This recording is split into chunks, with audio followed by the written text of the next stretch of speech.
Not since flying reindeer have the holidays seen something so amazing. Just in time to make selfie-ready holiday hair easy. Introducing the do-it-all styling tools for glam holiday hair. The holidays are happier with glam hair. And the Knot Doctor all-in-one dryer brushes from Conair makes it easy. Detangle, dry, and style in one step. No elf needed. The Knot Doctor collection has a dryer brush for every hair type and style. The pink smoothing paddle dryer brush has Flexolite bristles for painless detangling and high-performance power for quick styling and smooth, shiny results. And the purple dryer brush comes with a bonus volumizing attachment to boost lift and volume at the roots. It's perfect for salon blowouts at home. And since they're ideal for every hair type and length, they make great gifts for everyone on your list who wants beautiful hair without the hassles. Shop the Knot Doctor dryer brushes at Conair.com or at your favorite retailers now. Radio. Anyway, here's your host, Eric Zane.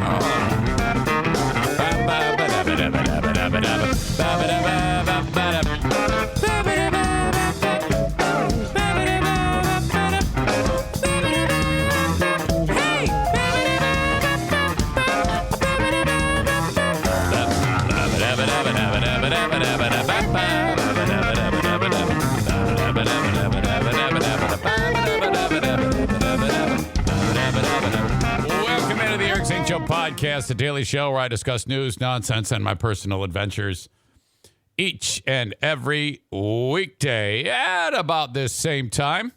I'm not going to lie to you. There was some absolute panic, 2 minutes ago when I was seated in here, and then I hear, "Where are my keys? Where are my keys?" Now, the first thing I always do is I'm like, well, this is my fault. This is my fault. It always is.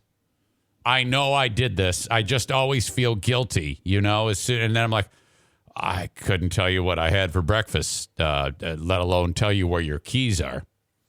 She's, she looks kind of hot because, she's got this stern look on her face, but she's all, absolutely ravishing and beautiful as she always is, but she looks a little bit pissed off. And so I'm like, oh, my God, please just kick me in the balls and throw me on the ground and sit on my face or something. I don't know. But no, where are the keys? I'm like, I have no idea. And then I racked my brain and I'm like, let's see. You and I went out to, Daisy just came in here. That's why the door opened. You and I went out to we went out yesterday and we walked away. You locked the car. I remember you had the keys. So I'm like, oh, good. I'm okay. And then she's like, no. Because when we pulled in, I put them in the cup holder and you grabbed them. And I'm like, oh, no, she's got me. Shit. How does she always remember this stuff? So I'm like, oh, fuck.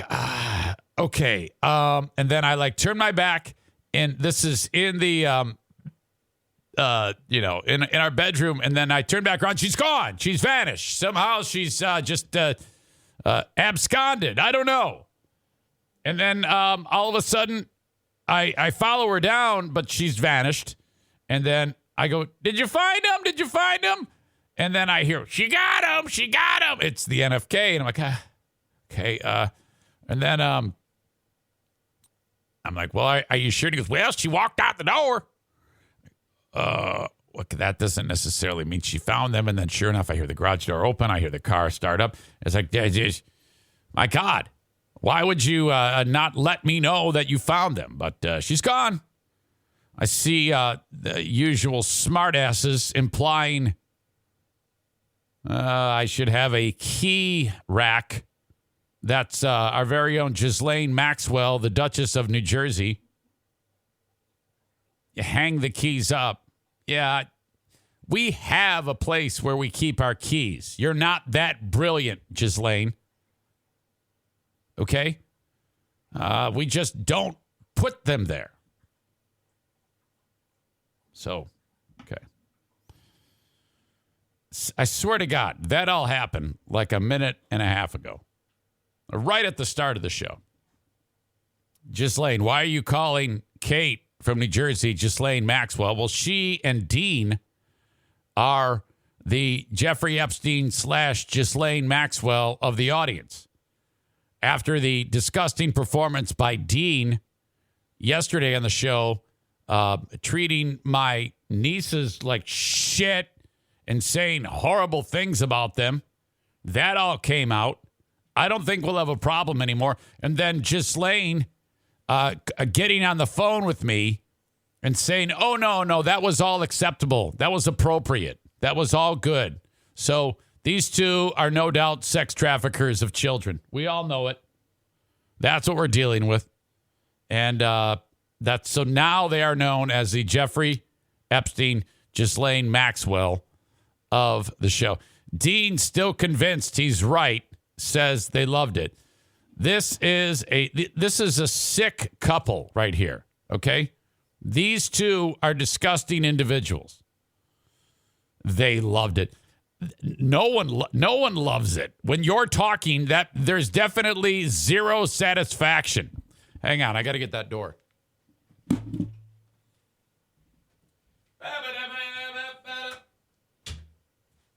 Hi, Daisy.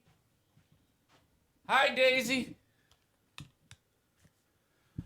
All right, so welcome into the Eric Zane Show podcast from the Baldwin Ace Hardware Fear Bunker Studio. You know, Baldwin Ace Hardware is right up north there, so when you're headed through that neck of the woods, make sure you drop in and say hello to my friends at Baldwin Ace Hardware, a beacon of DIY awesomeness in the Northland.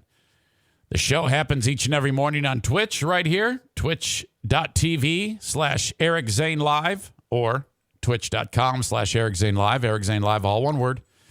That's when you can interact with me via the chat and have a great time. That's all part of it. If you would, whether you watch it or not, please go to twitch.tv/Eric Zane Live and follow the page, okay? I really appreciate that. The Twitch stream is brought to you by Irvine's Auto Repair, Grand Rapids Hybrid, and EV. Dear Meathead happens tomorrow. Just like that, we are approaching midweek. Please send questions along for my 87-year-old father to eric@ericzaneshow.com. That would be very sweet. And, read the questions too, Dad. And then we're off and going on another edition of Dear Meathead, brought to you by JM Synthetics. Okay. Update on the Great Food Giveaway 2, which happens Thursday, December 23rd, in front of Irvine's Auto Repair, Grand Rapids Hybrid, and EV. Tentatively 3 p.m. start time. We'll be handing out food to people who, they could use it. All right? One less thing to worry about, spreading good cheer along with the Grand Rapids Pitbull Alliance, who will be there, in addition to the human food we put in people's cars that need it, pet food as well. We earned yesterday $0. We still have $3,656.79 in hand right now. Roughly $3,300 of that will go towards the purchase of all of the food that we will be giving away. Anything left over will be sent along to our friends at Kids Food Basket. If you want to help, on Venmo, at Eric-Zaitunian. That is my wonky last name. Eric-Zeitunian. PayPal, at Eric Zane Show. Thank you so much. I appreciate that. I might be kicking Daisy out of here because she sounds like a freight train at my feet.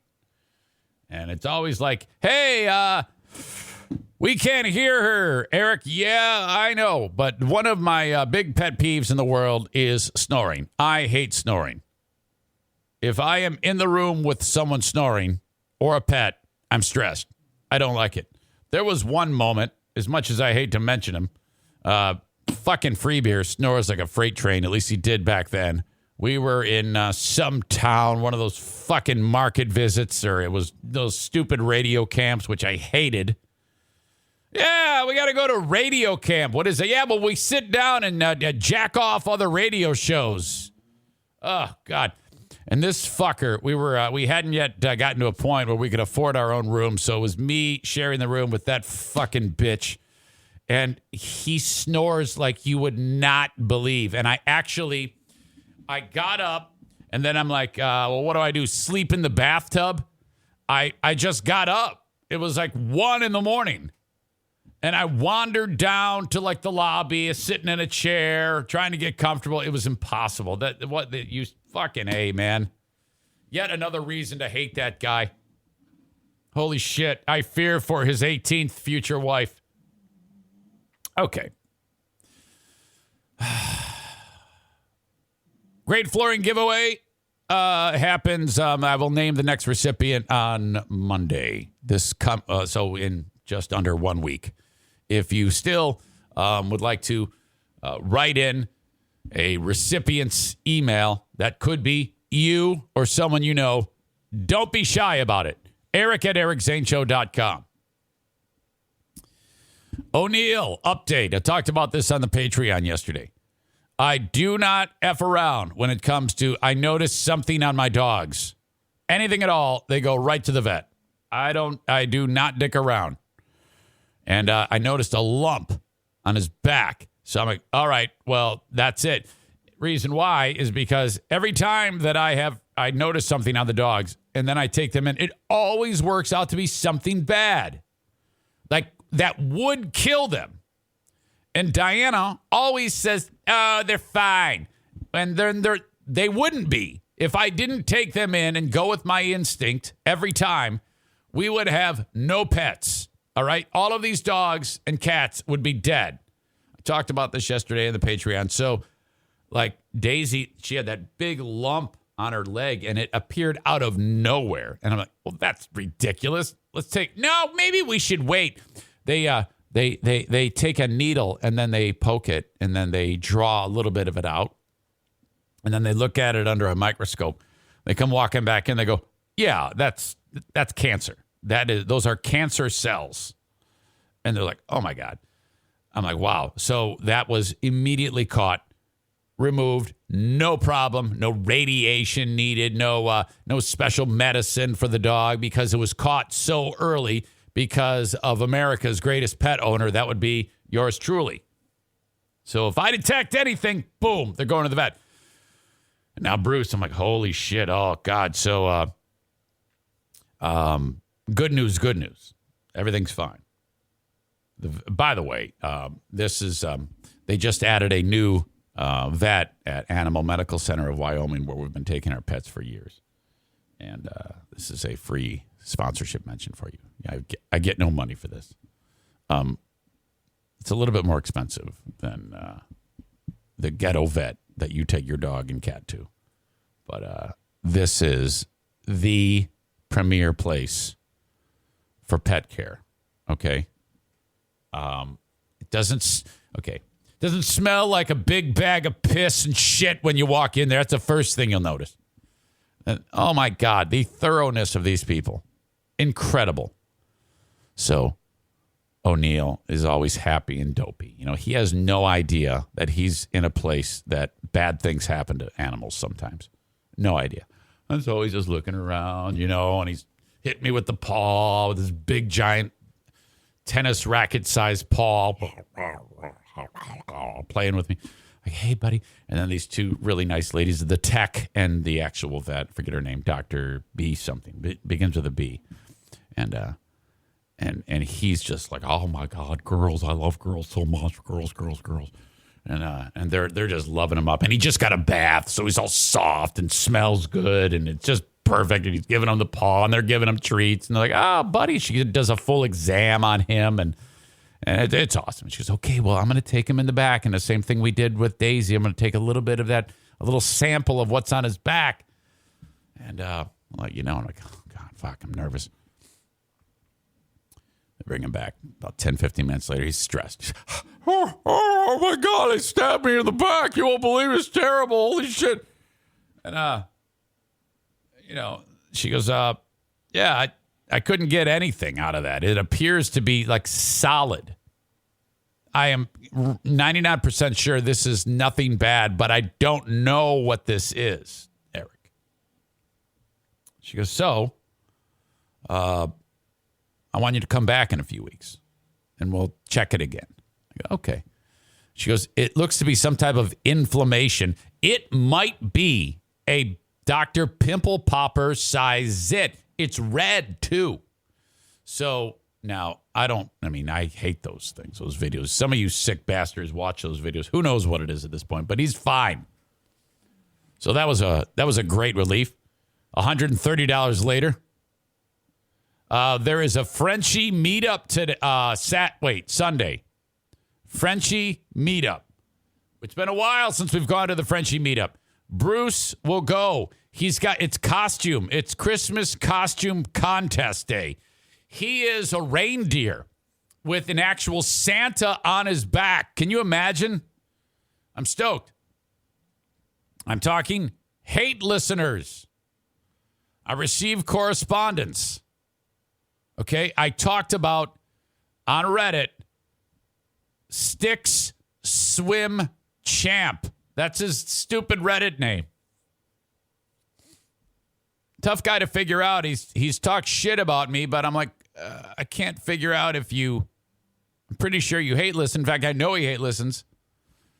And he weighed in with correspondence because you heard me talking about hate listeners, that actually is a thing. People listen to the show because they hate it. And I can't say that I do that right now. He writes, I heard your podcast from the other day. You called me out by name as a hate listener. I don't know if I'm a hate listener exactly, but I can call in if you have a number. And I wrote, sure. The reason why I said that is because you indicated on a post that you hate listen. I pay close attention to those things, and I do. I absolutely do. Why? Of course. Anybody who says, yeah, I don't care about that. I don't even bother. That's a lie. That's a lie. Everybody does. Everybody loves to see. They love to be a fly on the wall and see what others are saying about them. That is, anyone who denies it is a liar. Okay? Everyone looks at this. Anyone who does what I do pays attention to that shit. I go so far. I used to really it really used to bother me, but now I find it less of a problem. After being exposed to so much hate in the past 2 weeks since I blew up St. Gassman,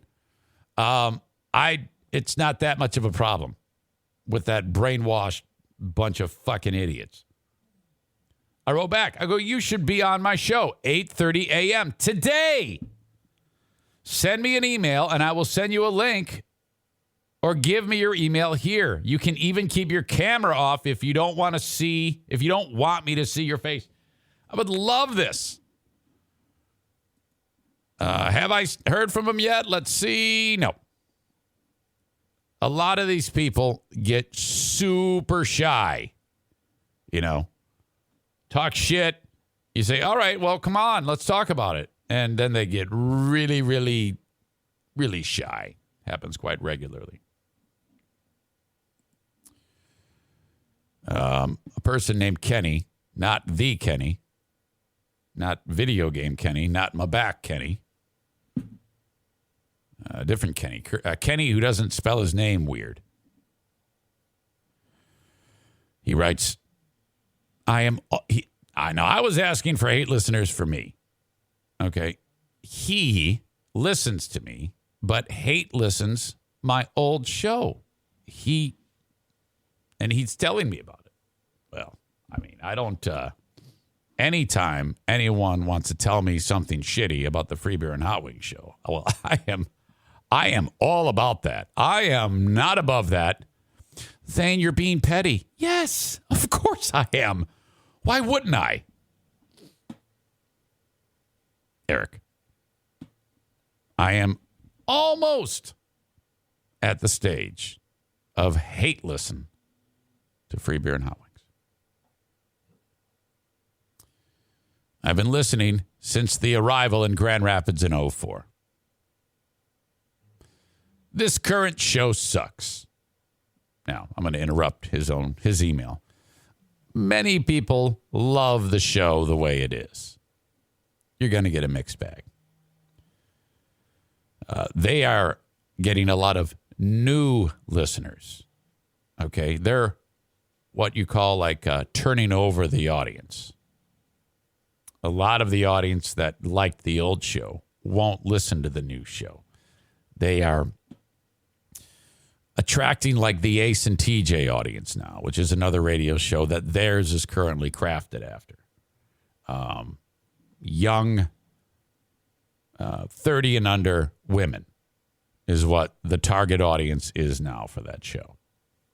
That's what they're actually striving to get. And so you're going to get a lot of people like Kenny here like, well, wait, what am I even listening to here?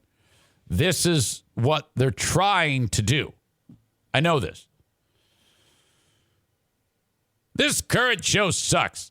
Three people should have mics. Free beer, hot wings, and Joe. Steve, nope. Kelly, God, no. That hypocritical hippie annoys the fuck out of me. This guy does not like the young lady on the show. Around the Room is fucking horrible. The only one that makes that segment funny is Joe. Hot Wings cannot complete a sentence without laugh talking. One poop joke and the show turns into a Bob and Tom laugh track. They have been on autopilot since Kelly arrived. I think I only listen now because I have been for 17 years.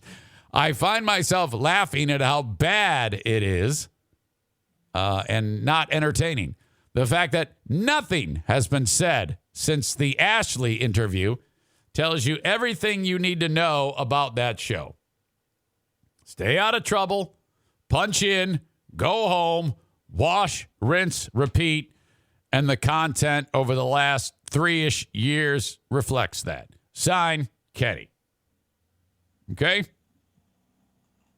The focus of my hate listening segment was not about them, but if you want to talk about them and say something shitty, I am very receptive to that. Still, no email from Sticks Swim Champ. What are you doing? It's a perfect opportunity for you to get on here and talk to me, and I get nothing. I am expecting to hear from one Big Dick Donnie Veltman at 9 a.m. Some very exciting things are happening with Full House Comedy. And I'm just really proud of him because this guy has taken a absolute beating since the pandemic and since those pieces of shit at a funny business agency bent him over the bar stool and just rocked his world by pulling the rug out from under him and saying, hey, we're not going to book shows for you anymore. But he has done an amazing job keeping things happening under the umbrella of Full House Comedy and even expanding. More on that in a second. I haven't really greeted you all. Patriot, Nick, Tarantula Farmer, the Duchess of New Jersey, Adam, what's up? JDB 3304. I wish I knew who you all were. I cannot remember. I may have learned at some point. Stevie breathing a sigh of relief because her boy O'Neill is okay. Patriot Nick says the amount of money you've spent at this vet, they better name a wing of the hospital after you. I kind of want to bang on their door and say, can you just tell me, am I or am I not the biggest spending customer of yours? I have to be, right? 6 pets? Jesus. Let's see. The Armenian symbol maker Zildjian says free beer is America's greatest husband, while Eric is America's greatest pet owner. Thank you. I appreciate that. And he should be happy that you gave him a compliment, too. He is a great husband. I wonder if he ever feels bad about saying that on the radio. I'm a great husband. we used to have moments on there when he in particular, would make jokes about the members of Bob and Tom getting divorces. And they don't really do a thorough check of their content when they make their best of bits on the weekend and shit. You know one is going to slip by the goalie where Free Beer is attacking Bob and Tom because they got divorces or something like that. You know that's going to happen. Oh, God. You have become them. Well, not exactly, because some of their content is funny. So there's that. But you guys laugh too much at your own shit. Way too hard. Well, we're having fun since you left. Okay, I've got some show and tell, and then I have a live cameo to do. Normally I do the live cameo late, but I'm going to do it early today. Fucking Nick, I forgot all about this. So I talked about yesterday how Kevin Kuipers was at Bosco's Pub with his mother and father over the weekend. I walk in there, and I'm like, oh, my God, familiar faces. Kevin, what you say? Kevin, go in there and molest your mom. Oh, this is awesome. This is so much fun. I'm so happy. Say hi to his mom. She indicates she's listened, and I'm like, please, I hope you did not listen to that clip right there. Kevin, go in there and molest your mom. And then I look at the dad, and I'm standing up, and they're just finishing a meal. I didn't want to stay too long. You know, they're drinking. Hey, good to see you. I'm like, oh, my God, this is so cool. Then I got bored, my ADHD, and I said, I got to go. But I took one look at the dad, and all I could hear was, I've got 2 tickets to paradise. The dad looked just like Eddie Money, but not young Eddie Money, like on the cover of the No Control album, okay? Like Eddie Money who's drunk, or you know, maybe late in life, Eddie Money. This is a horrible thing for Kevin Kuiper's dad, but here you go. This is what I was talking about. Look at this. Kuiper's dad, does he not? This is side by side. Thank you to Pellerito. The one with the light background is Kuiper's dad, in case you don't know. To me, separated at birth. Look at these two. My God. If you put Eddie Money's long dyed hair onto Kuiper's dad, I mean, tell me that that's not him. Motherfucker. All he has to do is start singing No Control or some shit, or Give Me Some Water. And if he would have grabbed the mic right there, or I could have said, ladies and gentlemen, here at Bosco's Pub, we have a celebrity amongst us. Ladies and gentlemen, you thought he was dead this past year. No.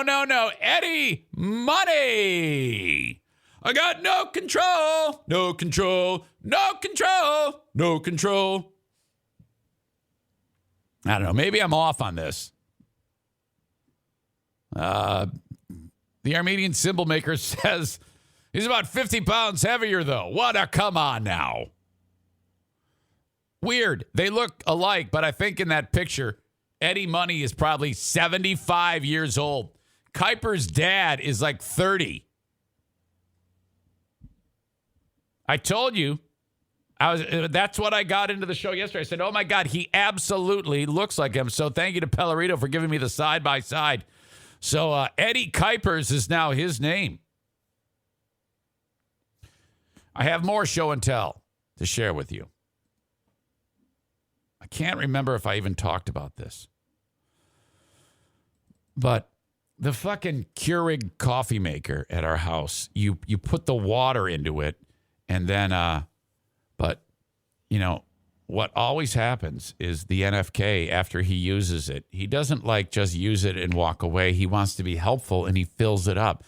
But he fills it up to the absolute top. And I don't know how he does it without it making a mess, because there's never ever a pool of water around the coffee maker. But if you were to get down to a microscopic level, the water level is at the absolute top of that reservoir, and then you put the lid on top of it, but it's not sealed or anything.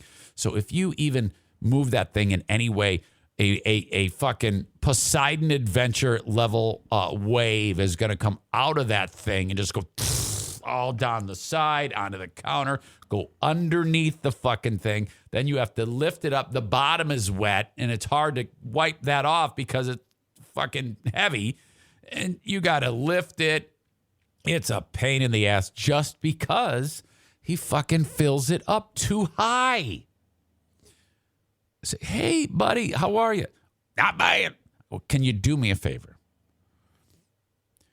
Don't fill the Keurig up to the very top.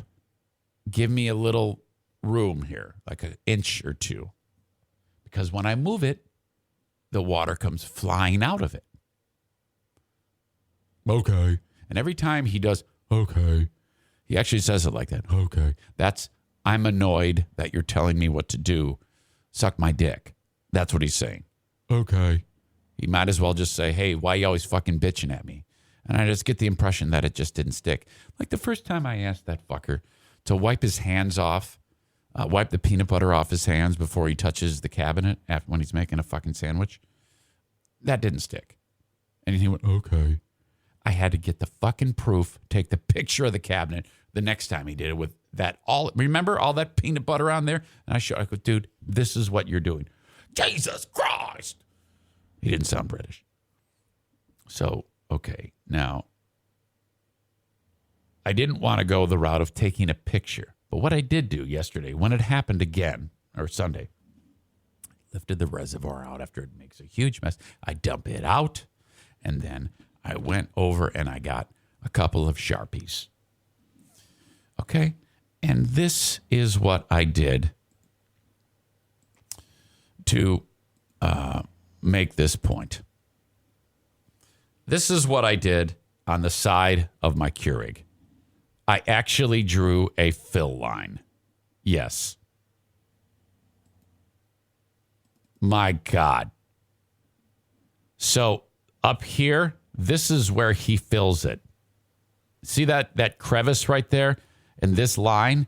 That's where the lid meets the reservoir. The water comes flying out of here, runs all, cascades down all over my countertop. So I'm like, all right, I need to make this more. I need to amp up my game. I drew a line in blue and red Sharpie across with the words stop in giant letters with an exclamation point and arrows. Another word stop underneath it. This is what I have to do. I need to take pictures of cabinets with peanut butter on them and show this fucker. I need to actually make a lot. If you're him and you see that, you have to be like, God, he thinks I'm a fucking idiot. Kyle says, this is confusing. How is anyone to know when to stop putting water in? You got to be kidding, right? Oh.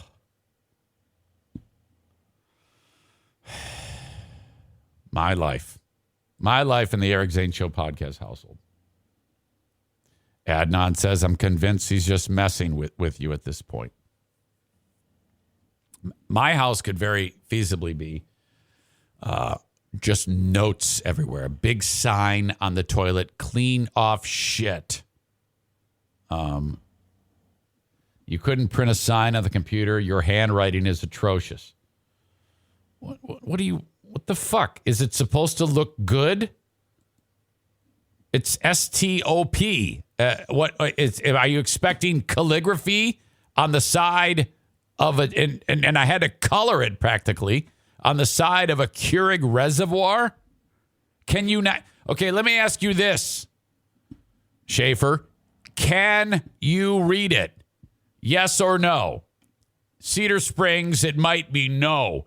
But if it is yes, the next question, who gives a shit? It doesn't matter. Is the point made? What? Seriously. What the fuck is wrong with you?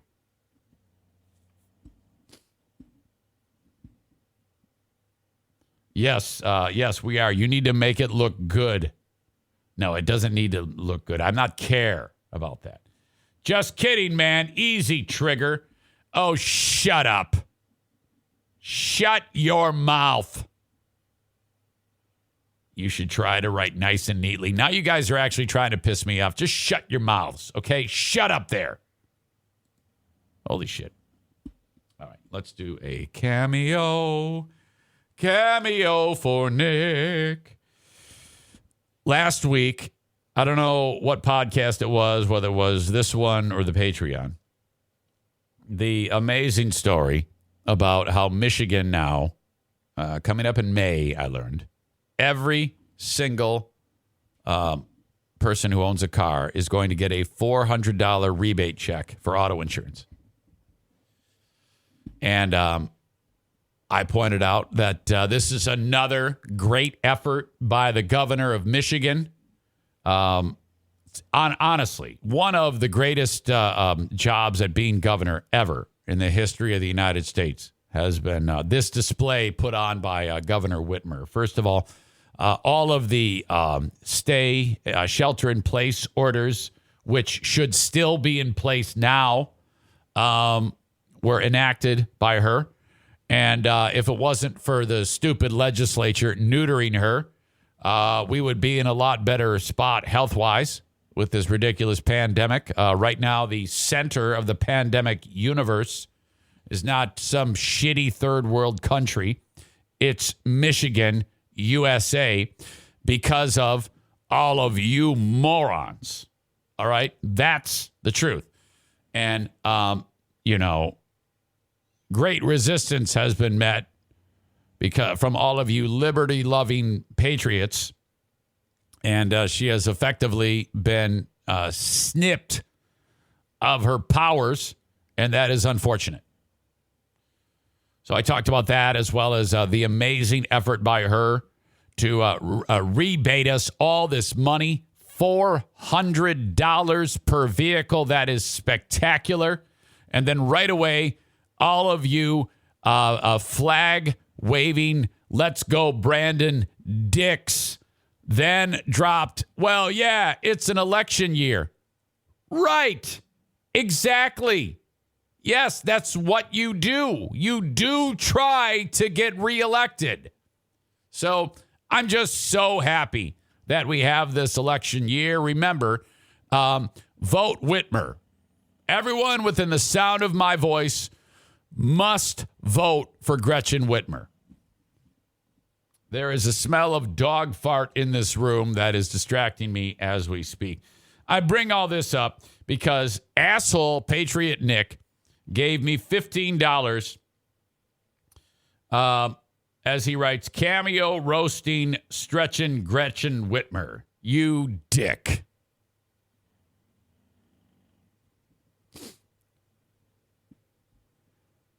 Hello, Nick. I am here to talk about Gretchen Whitmer. What a piece of shit this beast is. Oh, my God. Doesn't she know that I love freedom and my body, my choice?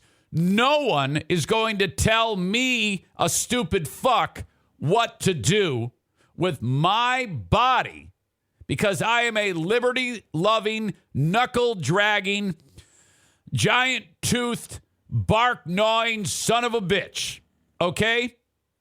If I want to not put the vaccine in my body, I should. No pain in the ass, piece of shit, bitch governor like Gretchen Whitmer is going to tell me what to do, okay? Let's go, Brandon. She sucks. And I'm not buying any of this nonsense during an election year about her giving me a rebate. This is just an attempt by her communist, Hitler-loving ass to win my vote. When I get together with boring Dean and Patriot Nick and sit around with Dean and objectify 5-year-old girls, we then follow it up with hate speech about Gretchen Whitmer. Later on, we're going to meet at the vacuum repair store and plan our next move about what to do with her and my stupid butt-fucking militia friends. Okay, remember, don't vote for Gretchen Whitmer coming up in the next election. Fuck everybody and fuck you. Hello, Nick. I am here to talk about Gretchen Whitmer. Asshole. I hope you're happy with yourself. Well, there you go. Remember, the show is also part of, has a place on Facebook when I am allowed to post. Shut down for another 30 days. I'm probably like 15 days into the punishment. Facebook.com/Eric Zane fan page brought to you by Irvine's Auto Repair, Grand Rapids Hybrid and EV. I love posting on Facebook. It really pains me that I can't contribute. Also, Zaniacs United is a fan-driven page. Thank you to those folks who put that in place. Just go to Zaniacs United on Facebook, say hello, and say, I want to join. I want to say bad shit about people. It's all there. Twitter, @Eric Zane Show on Twitter, brought to you by Blue Frost IT. Thank you very much. And, of course, YouTube, brought to you by the Mario Flores. Nope.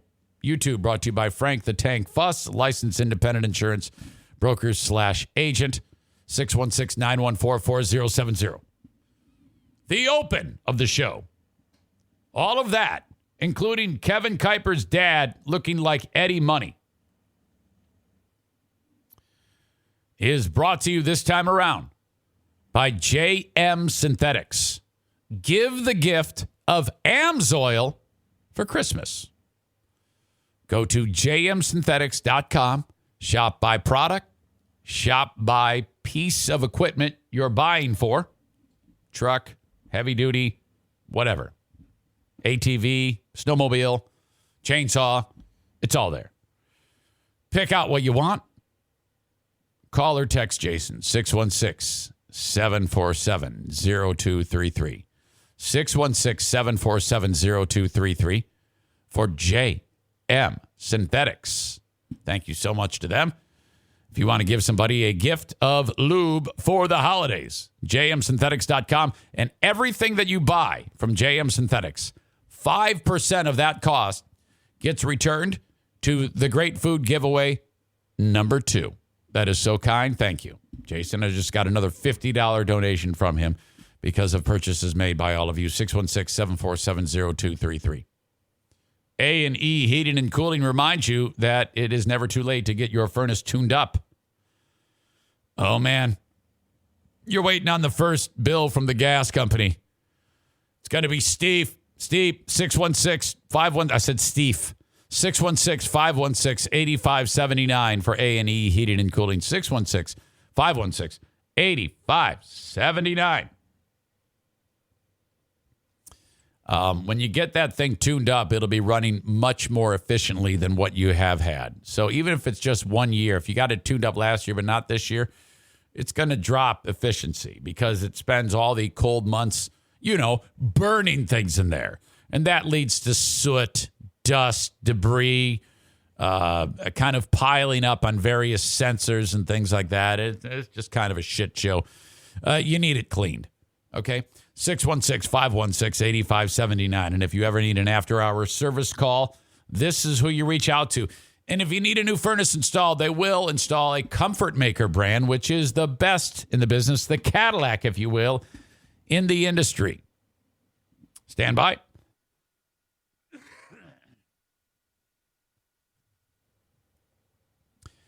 Meet me at Bosco's Pub. That's where Eddie Money hangs out. Go there for the amazing burgers. Holy cow. I am not kidding you.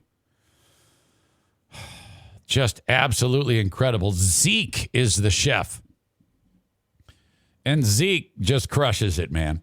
First of all, when you go there and you get a drink, you take one sip and you go, wow, this is a drink. This is no weak-ass shit that you're going to get at one of the other restaurants in town with a pre-measured pour. No. It's stiff, like Dean's dick outside of the elementary school. Okay? Stiff drinks at Bosco's Pub. And the burgers. My God, you must try the burgers. Bosco's Pub. You can find them online and then find out exactly where you're going. Someone said it's not hard to find, Eric. You're just kind of an idiot. But if you're in the Hudsonville part of West Michigan on the west side, along Chicago Drive, that whole, they're trying to do a downtown area. It's called Terra Square. That's what they're part of. As soon as you get close to, I know it's around here somewhere. It's like, where's Waldo? Then you just follow your nose to Bosco's. Say hi to Doug and Dee Dee. They own the joint. It's awesome. It ain't gigantic, but it's clean. It's fast. It's affordably priced. Drinks are stiff. Beer is cold. Burgers are great. You'll have a great time at Bosco's Pub. And who knows what legendary classic rocker you will see there at Bosco's. Thank you. Thank you, Bosco's. Brand new, what do you call it? Advertiser marketing on the Eric Zane Show podcast. Okay. The latest from this horrible incident on the east side of the great state of Michigan that kind of captivated the world because of the sinister level of involvement from the parents. There's three things going on here. If you had just a school shooting, it's like when they normally happen, you just pick up the pieces and say, oh, my God, why? How did this happen? Why? How did this happen? In this one, we do know why, and we do know how it happened. And there's just elevated things in this story that make this one that much more insane and, dare I say, fascinating. And that is how fucked up the parents are, how badly this school screwed up. There's even stories about them, just the school now, this Oxford High School, destroying social media evidence. Now, I don't know if that's true. That allegation is being made. There's a lot of shit being slung. Something was wrong with this story when the day of the shooting, that superintendent announced on the day that the bodies are still in the school, and this is true. I'm not even being a smartass here. They hadn't yet cleared the crime scene, and the superintendent says, we met with the alleged shooter, and it was an unrelated disciplinary measure, and we decided there was no need for discipline. I'm sorry, and I watched that press conference. Those are all lies. Okay, because the disciplinary hearing did have something to do with it, and there was discipline in need there. And you didn't do anything. We are so sorry about the loss of life. Yeah, we didn't do anything. We had nothing to do with this. So that is just bullshit. And as soon as I saw that, I went, wait a minute, why is he saying that? I think he just revealed something. Probably nothing, but it was something. Because now anybody who's read anything about this story is pretty much intrigued with the whole a bit of evidence, which I'll get to more on in just a second, that puts them on the hot seat. And then the parents, all that bullshit. It isn't often that you have these two absurdities with the school shooting. Normally, it's just crazy fucking kid loses his mind and shoots up the school. And then everybody in the family treated him well. You hear about this all the time. There was no issues whatsoever in a lot of these school shootings. This one, there was. The parents were fucking batshit crazy, and the school did a horrible job of keeping the people safe. So, with that as a backdrop, today is a bad day because another asshole has is claiming violence on the middle school now. This exact school. Okay, Oxford Community Schools. And this has been a rash in this stupid state that I live in where people have been calling schools, even around here, which is, 2.5 hours away from where that is. People call into the school, yeah, man, hey, I tell you what, there's a bomb or I'm going to shoot up the school, and then they call off school. That's been happening. Hell, in Allegan, students actually said that the teacher threatened to shoot up the school. Now, I'm of the opinion that this was Hopkins School District, that, I mean, most kids in Hopkins are shitheads, okay? And in fact, the entire Allegan County is full of shitheads. There is not one good student in any of the schools in Allegan County. It's a fact. If you were to take all of these kids, they're all shitheads. So I do not believe that the teacher threatened to shoot up the school. I believe the kids got clever, which is amazing, and said that the teacher, said that, but they're making it all up. That's what I believe. Anyway, the latest is at Oxford High School, the middle school, K through 8. Just when they went back to full in-person schedule on Monday, some asshole included a specific threat at the middle school. School officials say they let law enforcement know. Wow, well, that's refreshing.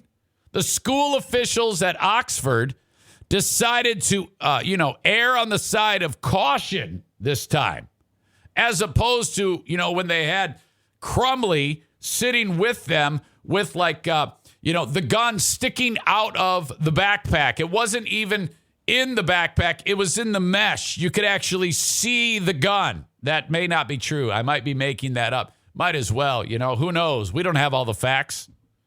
The fact that the kid, had a schematic and a map, basically, of help me, the voices in my head with dead kids on a drawing that this little fucking R-word maggot drew. And then they go, go on back to the class. Come on. This is, I tell you what, we're going to hang this drawing. I mean, like when you go to a school, you see they hang up all the stupid drawings of the kids when you walk in there. Every one of them looks like shit. Oxford probably framed that one and hung it on the wall, these pieces of shit. Now in this one, though, they're like, we better be careful. We better let law enforcement know that somebody threatened the school. So investigators and security experts are looking into the threat. And school officials are sweeping the buildings. This is what they should have done in the first place. I cannot believe that this even happened.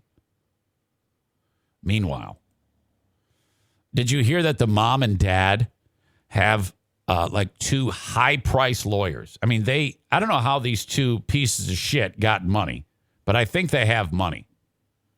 They got two high-priced lawyers, and their fucking kid has the public defender. My God. I can't recall in history of all the school shootings ever that the parents are locked in the same jail as the kid. This is true.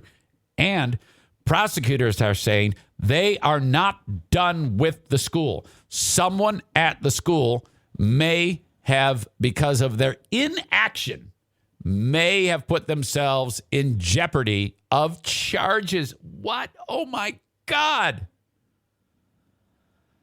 Oh.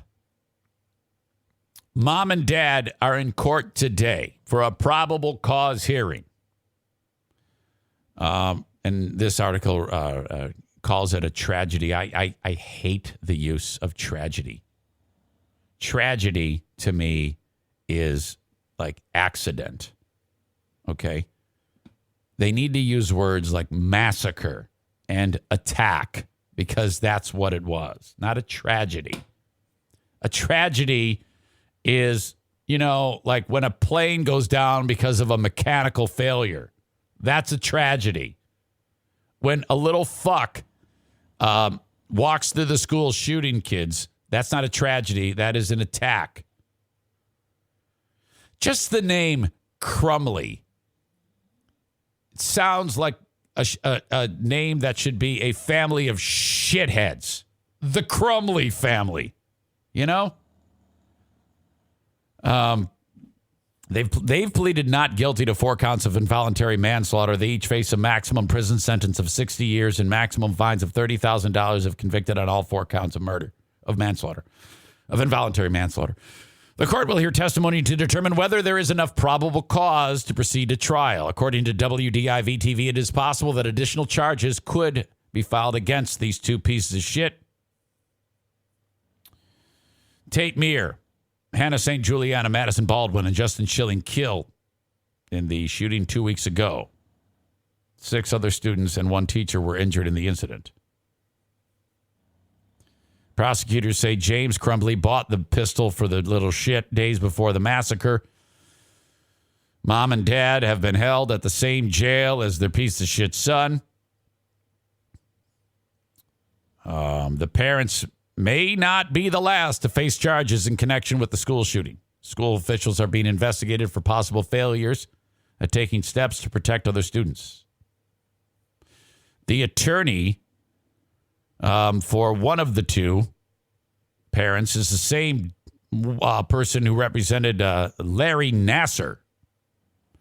She's doing the old, it's not a court of public opinion. It's a court of, we're not going to try this in the public, whatever. We're going to try this in the courtroom. So, she's doing that shit. She's used to losing.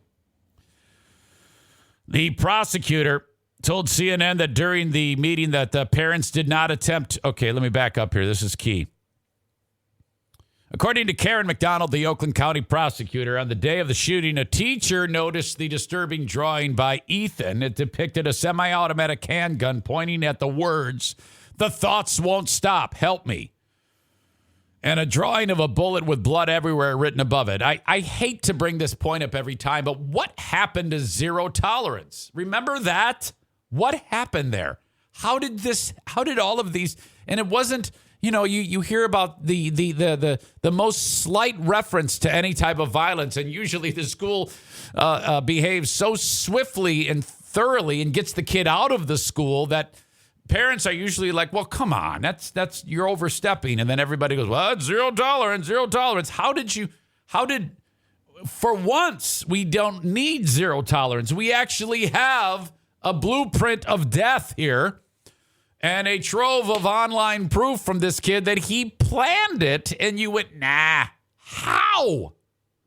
Oh, you're so fucked. School officials called the parents in for a conference after which they refused to take their son out of school, another failure, and he was allowed to return to class. McDonald told CNN that during the meeting, the parents did not attempt to locate the gun or to see if their son had it in his possession. Instead, so the dad is like, he could have checked there, the dad, but instead he drove home to check to make sure it was there. So think about that. He could have just unzipped and said, oh, there's the gun. But instead, he drove miles and opened a drawer, no gun. Meanwhile, bang, bang, it's happening at that time. My God. McDonald later told Anderson Cooper they didn't even disclose it at that moment or check to see if their son had that weapon or go right home and look to see where the weapon was. We know that because right after the public being notified about an active shooter, dad drives to his house, and it was for one reason, to look for that weapon, finds it missing, then calls 911 and says, this gun is missing, and I think my son is the shooter. Holy shit. My God. Authorities did not provide a motive, but McDonald had said there was a mountain of digital evidence against Ethan Crumley, suggesting that the massacre was planned. This was not just an impulsive act, she said. Wow. Assistant Prosecutor Mark Keese said the suspect deliberately brought the handgun that day with the intent to murder as many students as he could. Oh, my God, what a colossal failure. In my opinion, I don't even know how it works. I mean, if there's going to be more lawsuits, Feiger is just the tip of the iceberg, and that is the one guy you don't want. He does his job well. You absolutely need to play dramatics and emotion into it, and he knows exactly what he's doing. He will win that. When with $100 million, how does that even work with a school? Is it obviously an insurance thing would have to be in place there, but wow. There is no end to this story. Typically I talked about it. When you see a mass shooting, it's like you're just picking up the pieces, asking why and how did this happen, and candlelight vigils. Not this one. This one is we know exactly what the fuck happened. All these fucking maniacs and losers caused this to take place. It's insane. Shit. I hate that this is all true. Let it. Hopefully, this will. Schools will get back to that thorough. This is okay. I will never ever complain about zero tolerance policies at a school. My God, you shouldn't even be able to think about it without them sending you home. Shit. Okay, we're gonna lighten the mood coming up with Mr. Excitement himself. The one and only Big Dick Donnie Veltman. That's right. The one and only Big Dick Donnie Veltman will join us in moments. At the end of the day, Don Veltman is still standing. I'll bring him along momentarily. Perfect opportunity for me to tell you about Full House Comedy. Go to fullhousecomedy.com. For those who don't know, there is only one comedy outlet in West Michigan, and Full House comedy venues are popping up all over the place. Billy's Lounge in Grand Rapids, The Listening Room, Spectrum Lanes, Rockford Lanes, Howard City Lanes, wherever there's a stage and where people can meet. Park Theater. There's probably some I'm forgetting. Not to mention the first and largest Back Alley Comedy Club, the original, in Muskegon next to Sherman Bowling Center. It doesn't end. FullHouseComedy.com if you want to go see a show. More than 1 in 3 people will face cancer in their lifetime. Unfortunately, fear can stop you from getting your cancer screening, but it won't stop cancer. Early detection can save your life. Don't wait for symptoms to appear to act. Cancer screening is safe, effective, and accessible for everyone, including free or low-cost screening programs. Go to cancerscreeninfo.com right now for free screening resources and recommendations from the American Cancer Society. Don't wait. Early detection can save your life. Go to cancerscreeninfo.com today. Cancerscreeninfo.com. Planet Fitness is the one and only judgment-free zone. That means for just $10 a month, you can work out at your own pace and just do you. However you want, whenever you want. Get free fitness training and tons of cardio and strength equipment, plus a totally friendly staff for just $10 a month with absolutely no judgment. We want you to be you for just $10 a month. Come in for a free tour or join online at planetfitness.com. Planet Fitness. Join the Planet Fitness nearest you for only $10 a month. Join the judgment-free zone today. Annual membership fee applies. Participating locations only. See club for details. Probably a terrible time, but it's completely different. If you want to carry your pistol concealed, call upon my friends at Prince Arming. Steve Prince is the master of training. Okay. What you do is you go to princearming.com and sign up for the class.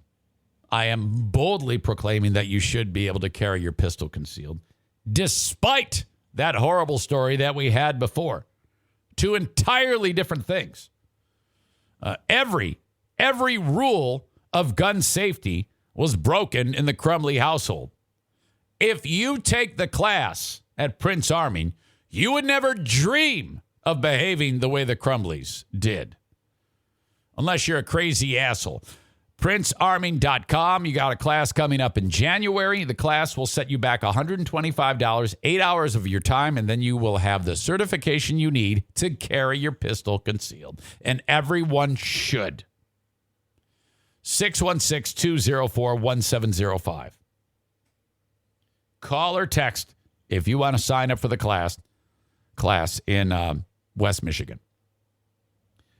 And then finally, TC Paintball. Online at tcpaintballgr.com. An amazing place for so much fun. My God. Tomorrow is Little League Day. Little League Day at TC Paintball. So much fun. So if you got a kid who plays maybe too many video games, doesn't get out that much, and maybe you're like, hey, let's do something fun. He's like, nah, I don't want. I'd rather play this video game and masturbate. Say, hey, why don't we go play a real life video game and play paintball? And the kid's like, oh my God, yeah, but I'm kind of a pussy, Dad. I don't want to get shot by a high velocity paintball gun. Says, yeah, I know you're a pussy. We're going to use, it's Little League Day. Those don't hurt. I promise you. Well, I don't believe you, Dad, because I'd rather talk to my video game. No. Come on, let's go. And then you grab him by the ear. You drag him in the car, and then you take him over to TC Paintball. You give Rick a couple of bucks, and then boom, off you go. Little League, fun.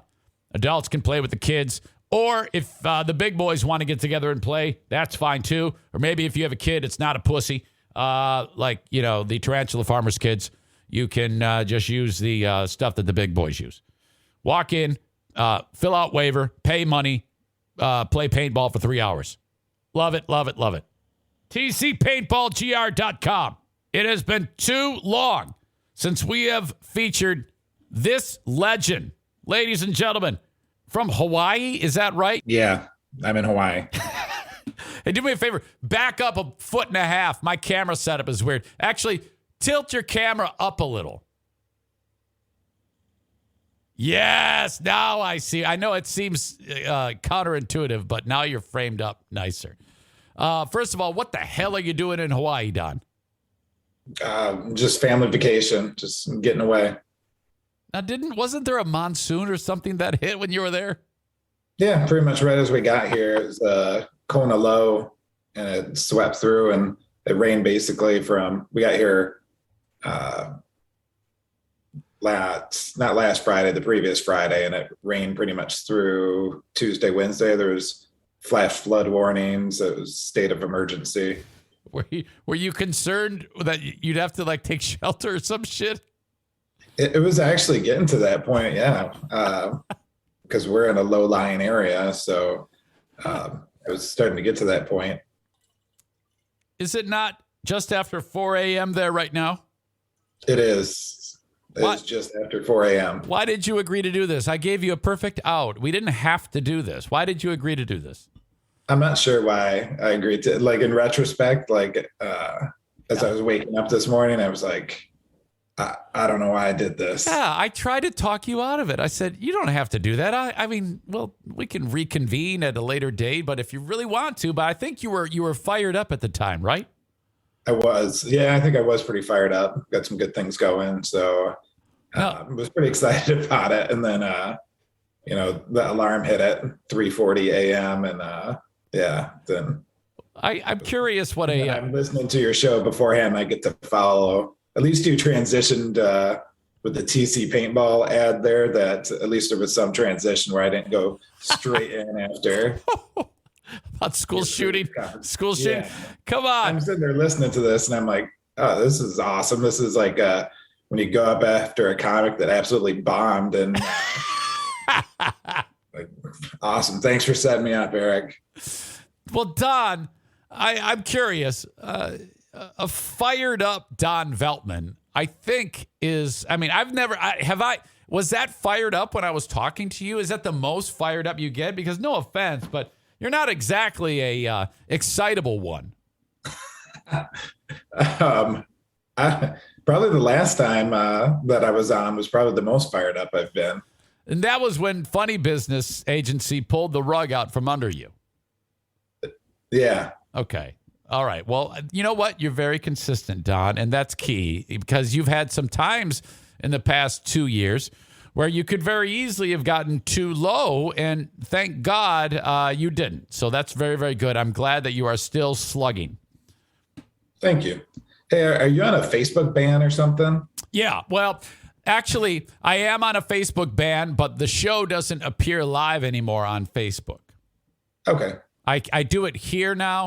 Eventually, I'm going to get to a place where I'm going to start here, and Facebook is going to show the first 5 or 10 minutes of it, and then I'm going to pull the plug on it so that more people will come here. But this is my new video platform. Nice. Yeah, I'm not sure if I brought up a sore subject there or not. But No, not at all. I kept getting banned because I tell people to fuck off all the time, and then but that hurts me because then I can't what do you call it? Live stream. So I met with these folks and figured it out. And so I'm slowly but surely building the audience on here for the live stream. Are you going to start playing video games on here too? No, that was the big joke because that's all Twitch has been known for. But then Amazon purchased Twitch and hired this guy that I call the Canadian Twitch guru, whose job it is to put shows on. That's what they've kind of branched out to, trying to get this style of content on there. So, whatever. Nice. I marvel at some of these people who play video games. In fact, one of the audience members, Corey in Maine, he'll put a video game on and then narrate while he's playing.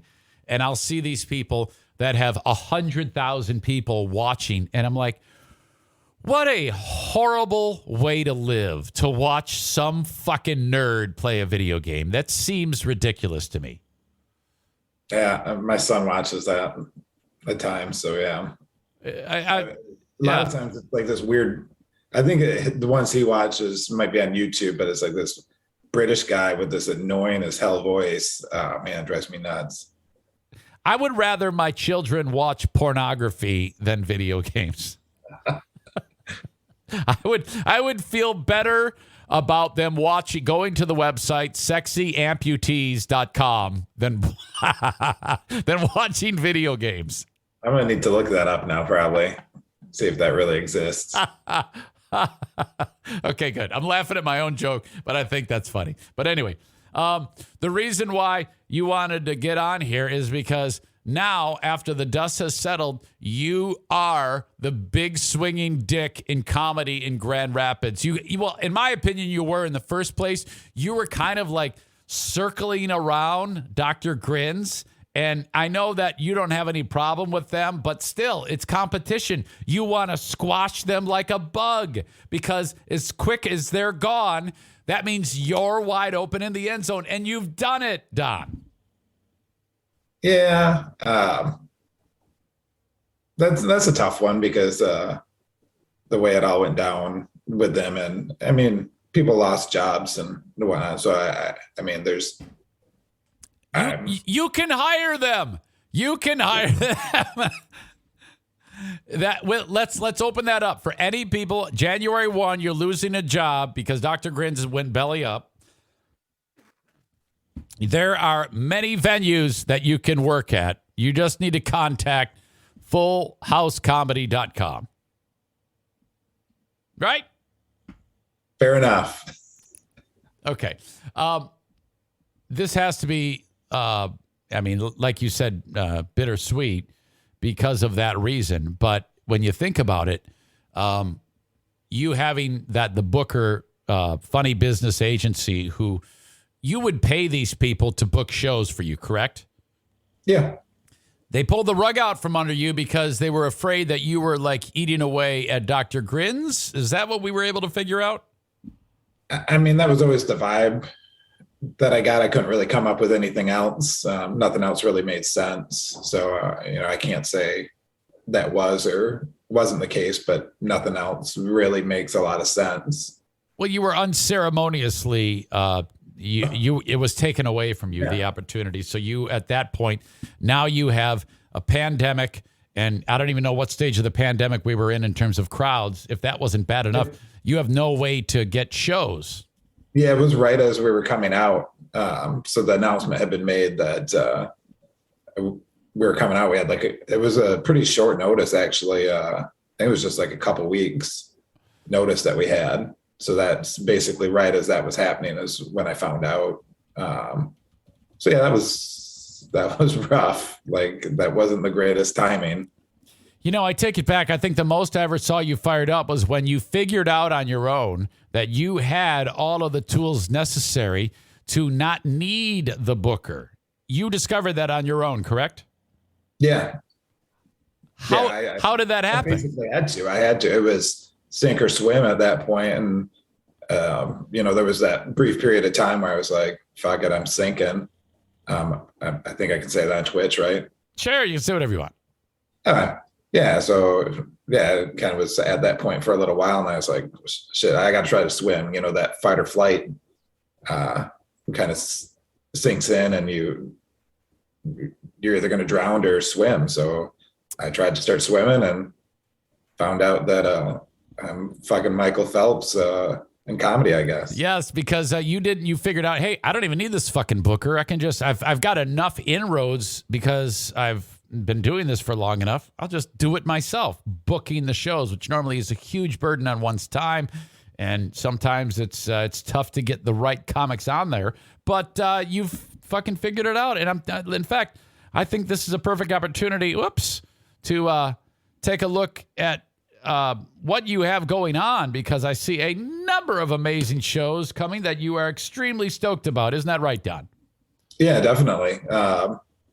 We just picked up, this was kind of in the workings before all of this happened. I had heard some rumors about Grins from a comedian that something was happening, but I heard they would relocate, and I'm sure that's still a possibility, but it probably wouldn't be till fall even that they could, really light something back up. Right. So I'd heard that something was coming. We had found a place that we felt really good about being like a Friday, Saturday club venue. Okay. So we met with them, kind of lined everything up. And the plan was just to like kind of pop in a few shows here and there. And have you said yet what that is?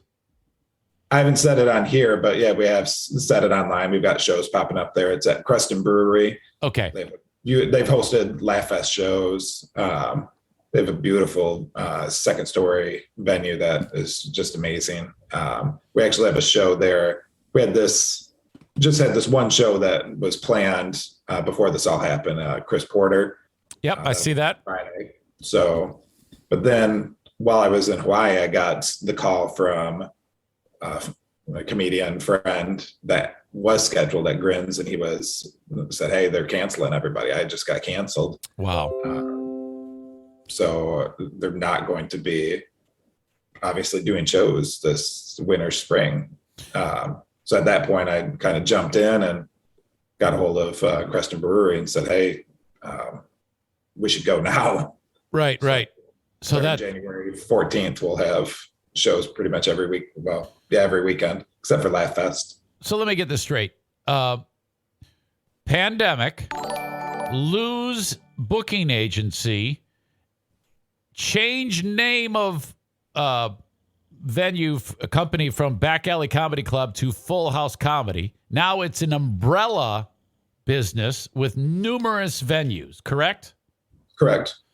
All since, oh my God, this is the worst day of my life. Isn't that remarkable? That's spectacular. It's crazy to look back on.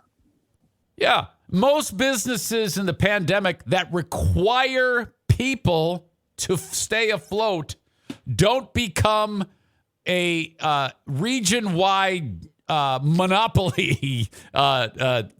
Seriously, Don, this is spectacular. Thanks. So Creston Brewery, Rockford Lanes, Park Theater. I didn't know what the Frauenthal Center was. Am I saying that right?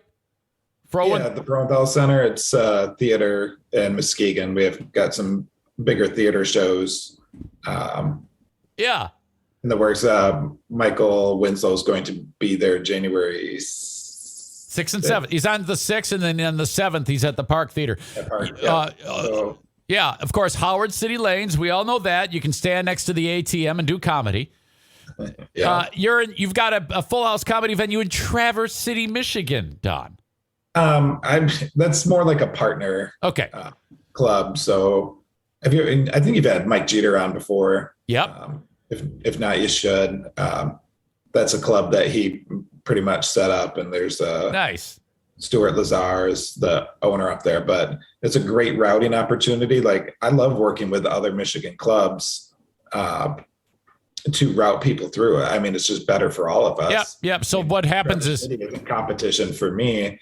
So that helped me get Christopher Titus, because I could say, hey, here's another market that you could do. Right. So when you're dealing with comedians like that, they're looking for longer runs and markets far away from each other as possible. They want to work. So if they can do multi-days in different towns, that's what they do for a living. They do comedy in front of people. So Traverse City, then of course Back Alley Comedy Club in Muskegon, Park Theater, Billy's Lounge, Spectrum Lanes, Listening Room still shows. I'm sure we'll go on there. Is that right? Yep. Okay. Yeah, definitely. And then all the while, this all pops up. You're on the phone booking guests. I see you have comedy all the way till October. Next October, you've got shows all the way till then.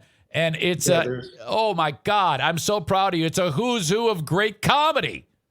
Yeah, there's some stuff already that's almost closed for November that, like Colin Mockery, he'll be at the Frauenthal. I can pretty much say that. I remember that. He was from Whose Line Is It Anyway? He's very, very funny. Colin Mockery. I love him. Yep. Boy, man. And I see you booked Jimmy Kimmel's sister Jill, who's very, very funny. I didn't even know she did comedy. Yeah, she's actually very funny. She's been on Jimmy's show and other shows multiple times. She's just an absolute sweetheart too. When it comes to Tony Hinchcliffe on tour, 2 shows at the Park Theater on February 25th. How did you get that one? Because that's one of your pal and mine, Ben Glaze, who says suicide jokes in front of suicide prevention fundraisers. What was? How do you go about booking a show like that, Tony Hinchcliffe? I wish he was doing like at times he'll do a comedy show and then his Kill Tony podcast, which would have been great to have Ben on that. Yeah. But unfortunately, he's just doing the comedy shows, so we don't get to experience that situation. But yeah, actually, a good friend of mine that's an agent was one of the first guys I really reached out to that hooked me up with a big act. He's Eddie Griffin's agent. Okay. We became good friends, and then he picked up Hinchcliffe, and he was kind of walking me through it the whole time, like, hey, I'm meeting with him, this is going on. And when he landed Tony, I was the first person he contacted. It seems to me like you're getting these acts because you're friendly with people. I think that's important. Yeah. I think it really is. Yeah. You need to be friendly with people. You need to make those relationships. So in that relationship that got me Tony Hinchcliffe, he also introduced me to the owner of the New York Comedy Club, Emilio Savone. And then Emilio's been setting me up with, he's got, one of the biggest comedy clubs in New York, name-wise. And then also branches throughout. They've got a place in Atlantic City and different places throughout the Northeast. So he's tight with a lot of these agents because they're always trying to get him to book shows. He's got a big brand. So he started hooking me up with these agents, also comedians that work at his clubs. It's crazy. He's got Mark Norman does a show every Wednesday at his club. Wow. Okay. And so, that's, you then doing your diligence on the phone, if you're like, hey, Mark Norman, if he routes Chicago, Detroit, I can add him 5 days of shows at whatever venues in West Michigan, up to Traverse City, whatever it may be. You've kind of like become a little spot in that pipeline. Isn't that correct? Exactly. Yeah. So that's, Mark Norman's a guy I'd love to have out. What was I going to? Oh, Robert Kelly, February 17th. My God. I would love to, get out to these shows and actually spend time with them beforehand. I like to do that. Go and actually interview them at the venue or even Zoom on here. Whatever it takes to get numbers. We got to keep banging that drum, with these comics. Whatever you want to do, if you want to come out to a show and do it in person, I'm sure I can get that set up with a lot of these guys. I see the name Vic Di Bettetto. Yep. Is that the guy who screams at the camera? Screams at the camera. He does a bunch of viral videos where he rants. Yeah. Is that the guy? Yeah. It makes it funny. So, yeah. He's got a lot of different alter egos. Yeah. Italian guy. Yeah. Yeah. Okay. Hal Sparks, Rob Little, Michigan guy, Brad Williams in April. Hey, Rob Little's great. You have raved about this gentleman named Shane Smith forever. Man, Shane Smith, do yourself a favor. If you don't know who Shane Smith is, come to the show. You can't find his current show online. He just hasn't taped anything. The closest thing he did was he just put out something on YouTube, one of his stories. And I can't, it was about playing. Don't do it. Don't do it. Don't do it. You're going to ruin it, Don.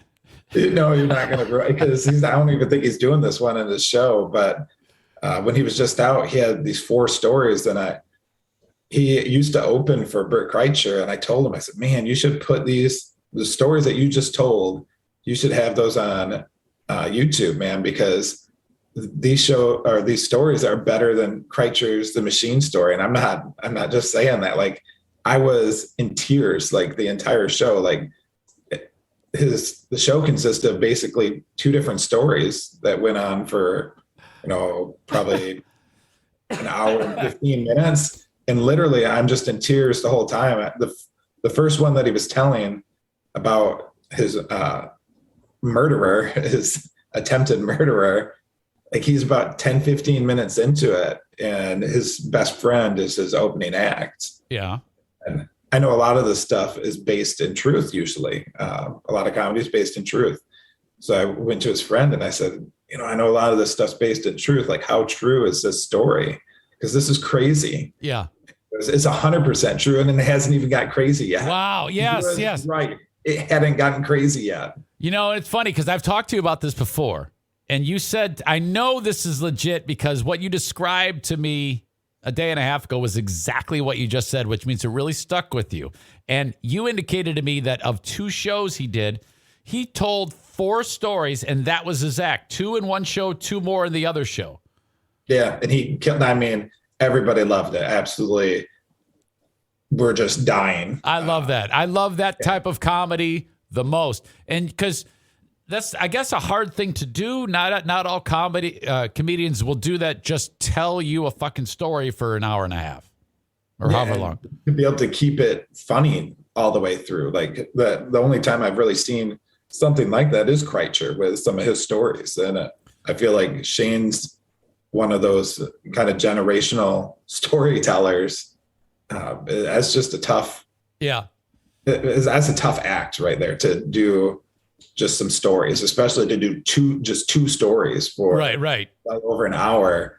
And there was never like really a lull where you're like, okay, like, I mean, you got to keep firing away. Yeah. That's keep people engaged. So to be able to do that with just 2 stories, that's crazy. Oh man, I love that. True stories is even crazier. And he's coming in early May. So all of these shows, fullhousecomedy.com. Man, I tell you what, is there anything else you need to talk about? I know you wanted to get into you 4 a.m, for God's sake, and get this out. That's just fantastic. Seriously, is there anything else that you need to tell these folks? Well, yesterday we just announced Anthony Rodia. He's a guy that's doing theaters. So that was a pretty big get for us at Creston Brewery. Okay. That'll be an amazing show. Anthony is, do yourself a favor, check his stuff out online. Okay. To the show, but probably here in the next 5-6 hours, I'll probably be able to announce probably Jay Moore. Nice. Okay. Excellent. Yeah. After everybody gets up and going. A couple more questions for you. Number 1, are you going back to bed or are you staying up? I'm going back to bed for sure. Number 2, are you aware that Funny Business Agency blocked me on Twitter? You did tell me that. Okay, good. Apparently, when you got the rug pulled out from under you, you and I had a discussion, and I think I tagged them in the video or something like that. And I think that they saw it and got pissed off and butthurt about the whole thing. So I am now blocked, which is interesting because why would I give a fuck about being blocked about some stupid agency that books comedians? Seriously, I can still tag them in my posts when I go up their ass with a wire brush like we have again today, or at least I have. You haven't. I'm staying that. I'm Switzerland in this at this point. Okay. Don does not think you guys suck dick. Okay. Don has nothing to do with that. I, however, think you're a bunch of assholes and can go fuck yourselves. How does that sound, Don? Perfect. I actually had a great conversation with Eric Yoder, he's not with the agency anymore. Oh, good. Well, yeah, because they suck dick. He and I. Oh man. He and I had a great conversation where I felt like, despite the fact he doesn't work there anymore, I felt like it got me some closure on everything. I mean, it was maybe a week or so after our conversation where Okay. I kind of put it to bed, where it was like, honestly, like they did me a favor. None of this would have happened otherwise. Right. This is a good thing that they're shitty. Let me just say, if you are, listen, ladies and gentlemen, if you are ever in another town, like outside of West Michigan, and you're seeing a comedian and the comedian sucks, odds are it was booked by Funny Business. I'm kidding. It's a joke. It's comedy. It's just ball breaking. I love you. I'm sure you're all wonderful people. You're not allowed to joke like that anymore. I think that's you're canceled. Okay, no more jokes. We can't do that. You're right. We're canceled. Okay. No, in all honesty, that is something crazy to me in comedy. Something that I love about Dave Chappelle is that whole cancel culture. Like, it's jokes, man. Like, yes, seriously. At the end of the day, if you're going to get offended by them, then don't listen. What about? Did you watch the latest one? The closer. Yeah, the closer. Yeah. I mean, I think Chappelle's one of the few guys that can pull that off. Where I loved it so much. Nailed with some cancel culture stuff, but you're just never going to cancel Chappelle. So. I can't. I think the level of expertise in storytelling. Seriously, he could talk for an hour and not even say anything funny, and it's still remarkably engaging. I've never I've never seen it quite at that level, and then you throw in his writing ability, and it's so ridiculously funny. And and at the end of that, how starkly serious he got in that special. I highly recommend people watch that. Hey, he's a guy, he had a great take years back when he was talking about, I think it was Hurricane Katrina or something like that. And they interviewed Ja Rule, like, what does Ja Rule think about this? And he's like, they shouldn't be checking in with celebrities. Like, he's a guy that is one of the few comedians out there that I would want to check in with stuff like that. The guy's got, beyond being hilarious, like, he's got a great pulse on what's actually going on. Right. He's amazing. Like, that's one of the greatest of all time, and we're getting to witness it. So, being that we're just days away from the Jussie Smollett thing that went down when he was found guilty of lying to the police, I went back and watched more than once in the last couple of days the Jussie Smollett bit he did on one of his previous specials. Have you ever seen that? I haven't seen that. No. Okay. I'm gonna check that out. So he, I won't give it away. I'm just going to talk about. You can give it away. Well, I'm not. I don't want to. I can't. But all he did was leading up to it. He talked about people always getting attacked. People are getting attacked mentally and physically. You ever heard about that French actor?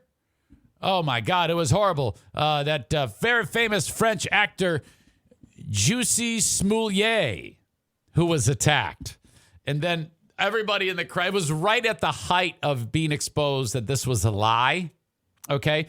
And everybody in the audience goes, oh, no, oh, my God. And then he just murdered him in such a spectacular way that... Those are some of my absolute favorite reactions in comedy, when you get like a groan and then laugh, where it's just like, I don't think there's anything better in comedy when a comedian can pull that off, where everybody's like, oh, I don't know. That's just, to me, that's amazing to pull that one off. Speaking of reactions, can you once again describe the reaction when a crowd of war veterans battling thoughts of suicide were faced with a comic telling jokes about killing himself named Ben Glaze? What was the reaction when Ben dipped into suicide jokes amongst veterans white-knuckling every day away? We're all on the judges panel. We're all just kind of sitting there, and Alicia was right next to me from Funny Business. And like, first, like, her and I kind of looking at each other like, okay, like, he's got to transition off this, right? And then he just keeps doubling down on it. And the guy who runs the whole thing, Jonathan James, is like looking at me now like, what the hell? And then finally, other people are coming over and they're like, gotta get him off, man, gotta get him off stage. Can you tell the other comics not to go there? Like legitimately, they had to have like a little conversation with the remaining comics. Like, hey, don't talk about suicide here because that's basically what this whole show's about. Oh, what a fucking idiot. I at the time I was at odds with him. Okay. We've since patched it up, but I said, I remember I was listening to his podcast and he said, yeah, I think I upset some people. He was talking with his podcast partner, Brett, about it. And to this day, it's actually become funny somehow. I'm kind of glad he did it now because we can look back and say, what the fuck were you doing? Yeah, it lives on because we had the show again this year in October. I remember, yeah. Yeah, and John was basically like, hey, just make sure everybody knows not to do that. So we had to have basically with the one rule, hey, don't pull a Ben Glaze. Yes, don't do the Ben Glaze Memorial Cringe Award. Holy shit. My God. Well, okay, man. I tell you what, I love talking to you. I'm so happy for you. Everybody, if they want to do something fun, this is the season. People are indoors. Let's go out to one of the Full House comedy clubs and see a show, have a few drinks, have a few laughs, and all that sort of fun, okay? Yeah, follow us on Full House Comedy on Facebook. I usually am not banned like Eric, so you can see what shows I have coming up. Hey, how's Ricardo doing? Or I'm sorry, Ricardo Winston. Ricardo, he's doing good. He's not doing a ton of comedy right now. He's got a baby, and so he spends a lot of time there. And then he has a really good job. He's like a recruiter for truck drivers or something like that. Oh yeah, for sure, man. Got a great job. So he does comedy here and there. He featured for us about a month ago and absolutely killed it. He's got some great material. Like, be nice to see him get out more because that guy really has he's got some really good stuff in the works, that some jokes he's written that aren't really getting heard right now. Can you grab your phone and go wake up the family for us live on the podcast? Like, can you go take your dick out and do a helicopter in front of your wife? No, I would have probably went and jumped on my son's bed and woke him up. But how old is Vaughn? 13. He said he wanted to be on the show. Take off your clothes and get in bed with him. Yeah. Oh, fuck. I'm kidding. At least you made that the more awkward thing than some of the funny business stuff. Yeah. That was all jokes. They would laugh at that. I mean, if the company is called Funny Business, they have to laugh at those jokes. Those are good jokes. Those are roast jokes. If they have problems with it, they can call my boss. I think you guys should have a roast battle. Oh, I'd kill them. It'd be horrible. It'd be a bludgeoning. I don't know if anybody's really funny there. At Funny Business? No. Well, it's because all they do is pick up the phone and tell people that they're not going to help them anymore. That's their daily job. That's not completely true. It was just true in my case. So yes, true in my case. Hey, how you doing, Don? This is Funny Business calling. I know you've been nothing but helpful to us, and I know your business is struggling to survive, but fuck you, click. And the one thing I told Eric when we talked was I didn't say anything that wasn't true. You're not saying anything that isn't true there. Yeah. Hey, I'm just the messenger. When you're pointing with the index finger, you should be pointing with the thumb. I didn't fire Don Veltman. Did I? No, you did. You fired Don Veltman. You can't fire someone who hired you in the first place. Apparently you can, because it happened. All right, Don. Well, get back to bed. Enjoy the rest of your time in Hawaii. When do you come back to the great state of Michigan? And let's go, Brandon. I'm back January 7th. Oh, my God, you fucker. Yeah, I was hoping you wouldn't ask that question. What an asshole. I can't lie, so yeah. Oh, fuck you. I hope your comedy clubs go under. If it makes you feel any better, it's raining right now. Good, man. I hope there's a fucking volcano that blows up right outside of your door. Sweet. Okay, I'm going to cut you loose. Thank you so much. Thank you. All right, see you. Get the fuck out of here. There you go, Don Veltman. Oh, I think that was my favorite conversation I have ever had with Big Dick Donnie. How great was that? What a wonderful soul. Yes. Spectacular. FullHouseComedy.com. Josh says, Big Dick Donnie's like, man, I got up early for this. You're damn right. Cannot wait until trivia with Dale today. Then I can go night-night. That's Schaefer talking because his better half, Andrea, is taking Dale on at 10:30. Oh, my God, I got to finish this show because I got to get ready for that. I'm not quite prepared. All right. Let's see. Oh, I got to show you a video. First, let me take care of this. The Mario Flores Lakeshore team of Van Dyke Mortgage. 231-332-6505. If you need a mortgage, refinance the home, first mortgage, 10th mortgage, whatever it may be. And anywhere in the U.S. with the exception of Maine, Alaska, Hawaii, and South Carolina. 231-332-6505. Reach out and put Mario's team to work for you today. Everything's done online these days. You don't need to be face-to-face. Thank you to the Mario Flores Lakeshore team of Van Dyke Mortgage. Frank the Tank Fuss at My Policy Shop Insurance. Here's one for you. Let's say you have insurance from your employer. And it's all right. It's okay. It's maybe a little less than okay. If you get insurance from your employer, every year when it's re-enrollment time, you're going to discover that you're getting a little bit less and you're paying a little bit more. Okay? Until after a number of years of that, you're like, wow, so if I have something like a cancer treatment, I'm on the hook for 20% of this, $300,000 cancer treatment. That is a lot of money. Okay?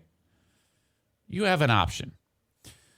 Purchase for very low cost a supplemental insurance policy. How many times have you been asked at the doctor, do you have a supplemental insurance? 99% of the population says, no, I just got my workplace insurance. You can get more insurance. You got to call Frank. Call or text 616-914-4070. That supplemental policy covers all the stuff that your shithead insurance you get from your boss does not cover.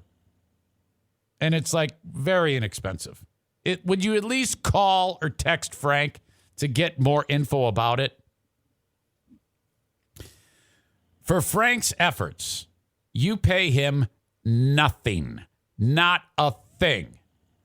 That's what I love about Frank the Tank Fuss at My Policy Shop Insurance. If you don't want to call or text, that's okay. Go to buyinsurancehere.com, fill out the form. He'll send you an email or a text back and say, book a time and a place that you want to talk. And it'll say by phone, by Zoom, in person. You pick. At the coffee shop, doesn't matter. He'll accommodate you in any way necessary. He is the absolute best, the premier licensed independent insurance agent broker in West Michigan. 5 years running. 5-time award winner, licensed independent insurance agent / broker, winner of the year 5 times in a row. Tip top of the heap. Everybody else is looking up at Frank's muscly ass. Oh, man. I'm going to work in some pro wrestling here. This is going to make some of you go, oh, yes, I've been living for this. I love it when he talks pro wrestling. I know of at least one of you, Joey Williamson, who probably already knows about this. Also, Allison from Harbor Humane is a massive wrestling fan. Her and her husband, Brad. Am I getting that right, Brad? I always mess up your husband's name. It's Brad.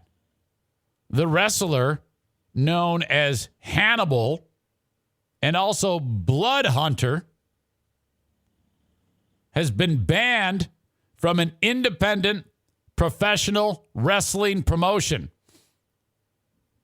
He did something terrible to the ref. 39-year-old Devin Nicholson has been banned, and a GoFundMe, I haven't told you yet what he did.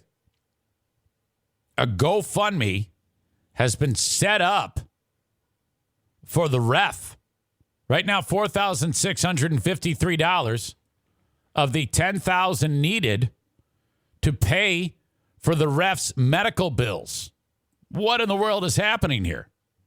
Hannibal, also known as Blood Hunter, pinned the ref and choked him out and then pulled out what appears to be like a stake, a sharp metal object, and repeatedly stabbed his head, severing an artery in the guy's skull.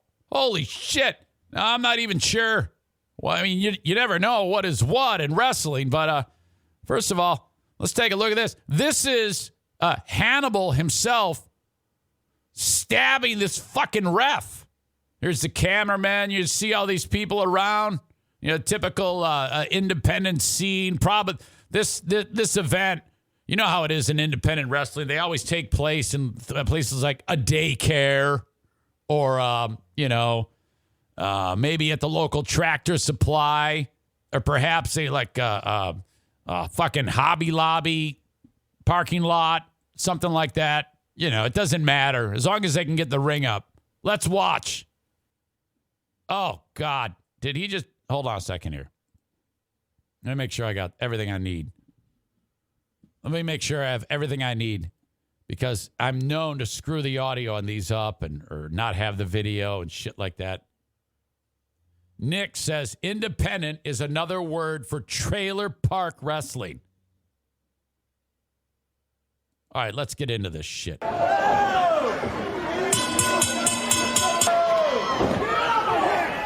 Watch it. Here we go. He's got to stab him.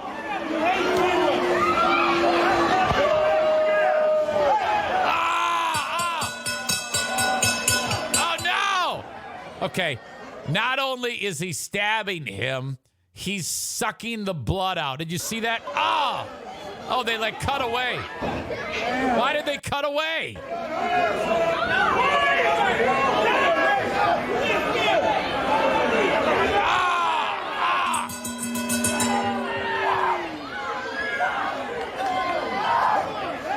Okay, now hold on a second here. There's no way this ref was not in on it. I mean, he would be fighting for his life, right? I mean, if this wasn't... Look at this chick. She's like, I don't know, things are getting out of hand.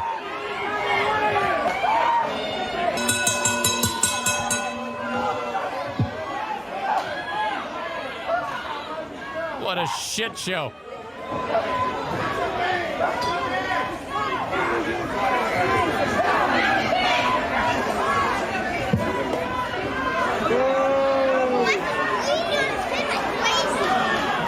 Oh, look at the blood, man. This fucking guy's dragging him out, and blood's all over the mat. This is Joey Williamson might be beating his meat ringside if he were there. Wait,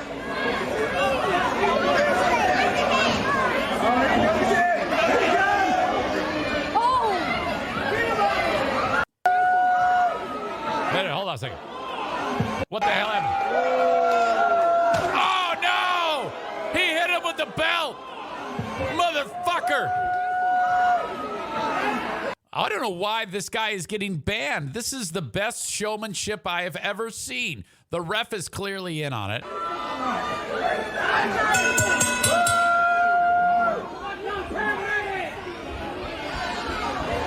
Video's all shitty. Yeah, hit him! He needs to take that thing and stab him right in the neck, you know? Yeah, there you go. That's it. Make him humble. Ah! Yes! I'm becoming a wrestling fan. This is great. We need more of this in wrestling. Except, you got to start like punching kids and shit like that. Okay. A little bit more on this. Hold on a second. You're like, hey, man, how badly was this guy injured? If you click on the GoFundMe, look at this dude's head. Look at this idiot's head. My good friend was involved in a spot last night where it involved him getting stabbed multiple times in the head with a spike as Hannibal Bloodhunter went crazy and just would not stop. Lando was bleeding out in the ring as it was happening. He had surgery to repair the torn artery, which will be very speedy. Lando is recovering and is currently doing okay. Yeah, whatever. He says head's all stapled up. No big deal. This is legendary in my opinion. The guy was in on it. No problem. The wrestling organization has said, we have banned so-and-so, Hannibal Bloodhunter. Yeah, the guy wears a luchador mask. All he has to do is put a different one on. Now you have a great work. The CEO of World Class Pro Wrestling, Jerry Bostic, denounced it. World Class moving forward will not be associated with Devin Nicholson in any way, shape, form, or fashion, he said in a video statement. We have the asshole of the day nominees. Who's it going to be? Talked about Kevin Kuiper's dad looking like Eddie Money. We had the NFK getting a nice message on the side of the coffee maker. We did a live cameo for Nick, which is horrible. We talked about hate listeners. We talked about the Crumblies and the Oxford schools. Boy, with that one, I really have a tough time figuring out who's more of an asshole here. The Crumbley family or the Oxford schools. Eric for asshole of the day for what he said to Donnie. No, I didn't say anything wrong. Just because it made him uncomfortable. Okay. Just because he wants to make everybody happy doesn't mean I have to make everyone happy. When do I ever go out of my way, try to make people feel better for acting like an asshole? Case in point, fucking Jeffrey Dean Root Epstein. Adam says, big Dick Donnie Veltman for not waking up his kid who wanted to be on the show. Sexy voice Andrea, asshole of the day. Eric for not having emotes yet. I have an update. So Sean is Canadian Twitch guru number 2. He sent me all the emotes. And then he said, hey, we got to have a meeting to fix so I can show you how to use these. I go, okay, great. Whatever day works best for you. Okay, great. And then we've had that email about 100 times. And then every time I email him, it's like, okay, how does this time work? He says, hey, what time works for you? And I go, how about this time? And then the time I suggest passes. Like 2 days. I don't hear from him. He doesn't respond. So I'm like, oh my God. And I'm like, fucking, I don't know how to make it happen. So I don't want to upset anybody because I really depend on these people. But this is not on me. I'm going to give myself asshole of the day for failing at the audio.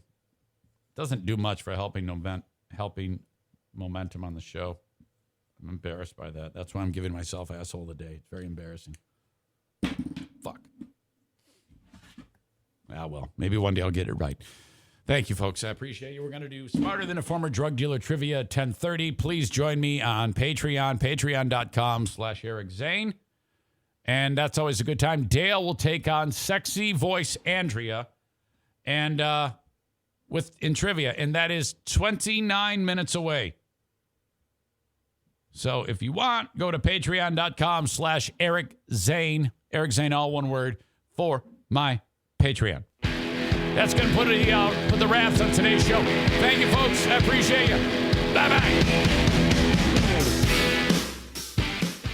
Almost 90% of women have cellulite. And guess what? It's not their fault. We don't choose cellulite, but we can choose a different way to treat it. Meet Quo, collagenase Clostridium histolyticum, AAES, the first and only FDA-approved prescription injectable for moderate to severe cellulite in the buttocks of adult women. This non-surgical treatment is injected by an aesthetic specialist in 10 minutes or less. Individual results may vary. Do not receive if you are allergic to any collagenase or ingredients in Quo or have an infection at the treatment site. May cause serious side effects, allergic reactions including anaphylaxis, and injection site bruising. Seek medical help right away for any signs of allergic hypersensitivity. Tell your doctor about all your medical conditions, if you have a bleeding condition, or take medicine that prevents clotting. Most common side effects include bruising, pain, hardness, itching, redness, discoloration, swelling, and warmth at the injection site. Ask your doctor about all possible side effects and for product information. If you're ready to get to the bottom of your cellulite, learn more and find a specialist at Quo.com.